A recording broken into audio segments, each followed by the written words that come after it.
Halo semuanya, welcome back to my channel. Bertemu lagi dengan saya Nana Agustina di segmen ini misteri.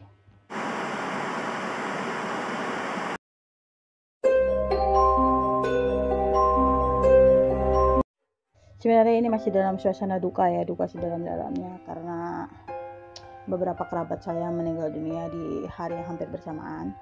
Jadi yang pertama meninggal itu adalah Pak Lekamsi. Nah, inilah wa rajiun. Mudah-mudahan amal ibadah beliau diterima di sisinya dan mudah-mudahan keluarga yang ditinggalkan juga diberi ketabahan. Dan yang kedua adalah Tante Sri Prihatiningsih, tante tersayang, pokoknya tante yang paling baik hati. Beliau juga meninggal karena sebuah penyakit. Dan mudah-mudahan amal ibadah beliau diterima di sisinya, beliau mendapatkan tempat terindah di surga Allah, dan mudah-mudahan seluruh keluarga yang ditinggalkan juga mendapat ketabahan dan bisa menjalani kehidupan ini dengan lebih baik lagi, amin ya robbal alamin. Udah beberapa kali aku nggak bikin segmen ini misteri, bukan karena apa karena waktu bikinnya itu agak susah karena aku punya balita dan tempat untuk bikinnya itu loh di sebelah itu lagi dibangun, jadi suara-suara alat-alat pertukangan itu terdengar sangat jelas. Kalau sekarang sih backsoundnya suara kipas angin ya, karena si bocil pertama lagi tidur dan anak aku juga lagi nonton TV.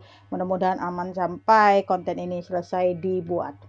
Ya hari ini aku berada di kamar adik aku lagi ya. Biasalah aku tuh kalau bikin konten itu selalu nebeng di studionya Setiabudi Fitbar.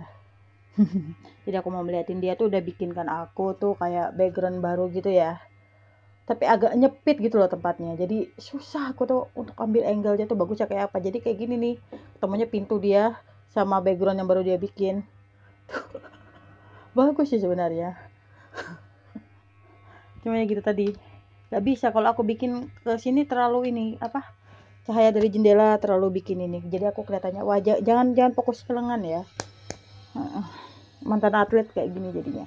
Oke, kita yang bawaan kali ini berasal dari Pulau Banyuwangi, Kabupaten Banyuwangi, tepatnya di Desa Banjarsari. Mulai serius ya, pasang aja serius ya. Di Desa Banjarsari itu pada tahun 1987 hiduplah seorang petani bernama Wirjo. Petani ini berusia sekitar 43 tahun. Dan petani ini telah membantai kurang lebih sekitar 30-an orang atau 30 penduduk yang tidak berdosa. Suara apa itu? Itu adalah suara ketam listrik atau suara gerinda di sebelah. Mereka lagi masih bangun rumah, bikin fokus saya terbagi-bagi. Oke, kembali ke laptop. Jadi waktu itu si Wirjo ini terkenal sebagai orang yang temperamental, itu orang yang suka marah-marah. Kayak gini ya, kalau misalnya dia itu kesinggung sedikit aja, dia tersinggung, dia tuh bakal pulang ngambil celurit dan mendatangi orang yang nyinggung dia itu sambil marah-marah. Hei, kamu tadi gak gua aku kan. Udah siap dia kayak orang yang senggol bacok kayak gitu loh. Dan mudah-mudahan orang-orang dengan temperamental seperti itu cukup berhenti sampai di Wirjo aja, jangan berlanjut ke anak keturunannya, jangan berlanjut ke tetangganya, jangan berlanjut ke seluruh warga negara Indonesia, amin. Jadi si Wirjo ini sebenarnya dia itu bukan orang miskin. Seandainya dia bisa mengelola harta warisan pemberian orang tuanya itu dengan baik, dia bukan orang miskin. Tapi ternyata si Wirjo ini tuh suka mabuk-mabukan, dia suka berjudi. Jadi uang yang sebenarnya atau harta yang sebenarnya udah dikasih sama orang tuanya buat dia itu habis untuk hal-hal yang tidak perlu dan tidak berguna seperti itu. Jadi geng kalian yang di rumah ya, kalau kalian dapat harta warisan gitu kan, pergunakanlah dengan sebaik-baiknya, bikin usaha buat bikin rumah atau apa gitu. Jangan dihabiskan untuk hal-hal yang nggak berguna, karena suatu saat harta itu bisa membantu kita masuk surga. Amin. Kalau kita sedekahkan. Ya. Kembali lagi ya. Jadi si Wirjo ini kan terkenal temperamental tuh. Kata orang-orang juga si Wirjo ini mengkaji ilmu kebal dan sebagainya. Pokoknya banyak deh desas-desus tentang si Wirjo ini punya kekuatan supranatural atau punya kekuatan gaib gitu ya. Dan cerita awal mula kemarahan Wirjo itu ada beberapa versi sebenarnya, tapi aku mau ambil satu versi yang masuk akal, nggak masuk akal sih. Dia marah itu karena kok bisa marah cuma gara-gara kayak gitu. Katanya mereka itu si Wirjo ini sama istrinya sedang berada di sawah apa di kebun gitu ya. Jadi waktu itu si istri ini sedang melakukan sesuatu hal gitu kan. dan si sapi itu ada di tengah jalan. Jadi si Wirjo itu mau lewat, dia bilang sama istrinya supaya istrinya itu memindahkan si sapi sehingga si Wirjo ini bisa lewat. Cuma karena istrinya ini sudah tanggung kan mengerjakan pekerjaannya, dia bilang sama suaminya untuk melewat jalan lain atau kayak memburu apa hus-hus gitu loh, menjurus sapinya minggir gitu. Tapi ternyata si Wirjo itu malah marah besar karena istrinya itu menjawab gitu. Kemungkinan besar sih bisa jadi kayak gitu ya, karena si Wirjo ini kan terkenal temperamental. Jadi dia kalau kayak perintahnya itu nggak diturutin, biasanya emosinya langsung tersulut gitu kan. Sumbu pendek gitu bahasa gaul kita sekarang.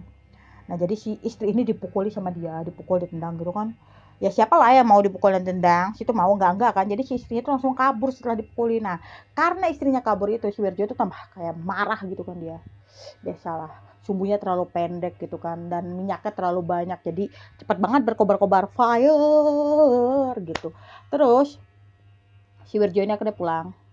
Dia mengambil alat apanya itu, kayak alat pusakanya, alat kesenangan dia itu kan, celurit itu, dia ambil celurit. Nah begitu dia keluar dari rumahnya, dia ngeliat ada anaknya main sama temannya. Jadi teman anaknya ini umurnya baru 4 tahun. Ya ada beberapa anak lain gitu mungkin ya lagi main di situ. Jadi si Wirjo ini anehnya, dia tuh marah sama istrinya, tapi dia tuh kalap dan membunuh salah satu anak yang berusia 4 tahun itu. Jadi anaknya tuh ditebas kepalanya sampai mau putus. Bayangin, anak umur 4 tahun ya, ditebas sama bapak-bapak umur 43 tahun pakai celurit dengan sekuat tenaga sampai kepalanya mau putus. Dan ada anak yang lain itu berhasil kabur. Dia kabur kan, dia mau minta pertolongan gitu.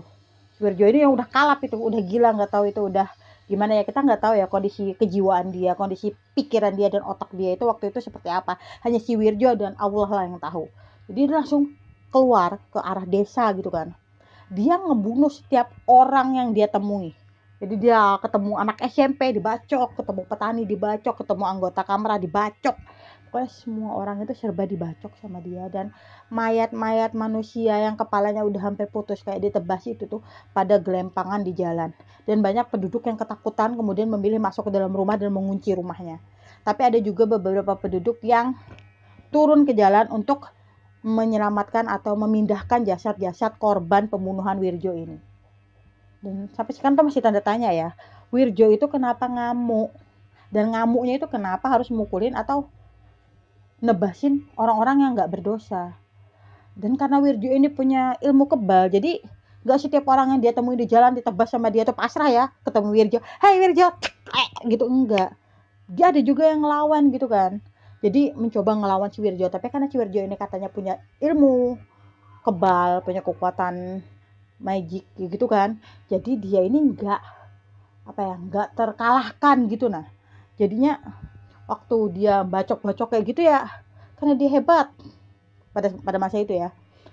Jadi korbannya tuh banyak yang berjatuhan gitu. Cuma yang kasihan tuh ya kayak anak SMP baru pulang sekolah gitu langsung ditebas. Apa salah dia? Dia punya masa depan yang cerah. Dia punya masa depan yang, ya mudah-mudahan amal ibadahnya diterima dan dia diberikan surga yang terindah, amin. Dan kemudian warga-warga yang merasa ketakutan melapor ke Polsek Banyuwangi. Mereka melaporkan kejadian yang terjadi di desa mereka karena si Wirjo ini agak ini ya, agak apa ya, itu tadi si Wirjo ngamuk-ngamuk dan menebas atau membunuh warga desa. Akhirnya warga desa ini lapor ke Polsek Banyuwangi dan pihak Polsek Banyuwangi langsung turun ke desa Banjarsari untuk mencari si Wirjo. Tapi si Wirjo itu tidak ditemukan, geng, dan itu membuat para warga itu semakin ketakutan. Mereka tidak berani membuka pintu. Mereka takut kalau sewaktu-waktu Wirjo berserta celuritnya itu datang ke rumah mereka. Karena apa? Karena setelah membunuh si tetangga membunuh si anak kecil yang umur 4 tahun itu ya, karena setelah membunuh anak kecil yang berumur 4 tahun itu, si Wirjo ini pergi ke rumah tetangganya, ke tempat Pak Maskur. Dan saat dia masuk, dia ngeliat istrinya Pak Maskur ini lagi masak dan dibacok, bayangkan.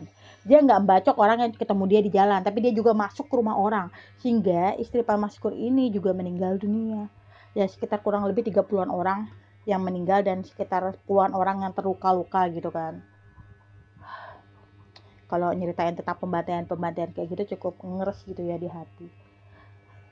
Dan entahlah itu bisa dibilang bersyukur atau tidak ya. Si Wirjo ini akhirnya ditemukan dalam keadaan meninggal dunia di dekat sebuah sungai. Dia bunuh diri dengan menggantungkan lehernya gitu pakai sabuk dia, pakai gesper. Jadi dia bunuh diri dan mati. Itu juga kabar itu ya cukup diterima baik dan tidak baik oleh warga desa. Karena kayak apa ya, kan si Wirjo ini punya ilmu kebal. Nggak pernah dia nggak bisa mati gitu kan kalau dibunuh orang.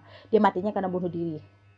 Mereka takutnya si Virjo ini atau jin karimnya atau arwahnya gitu kayak nggak kayak gentayangan dan menghantui desa gitu kan.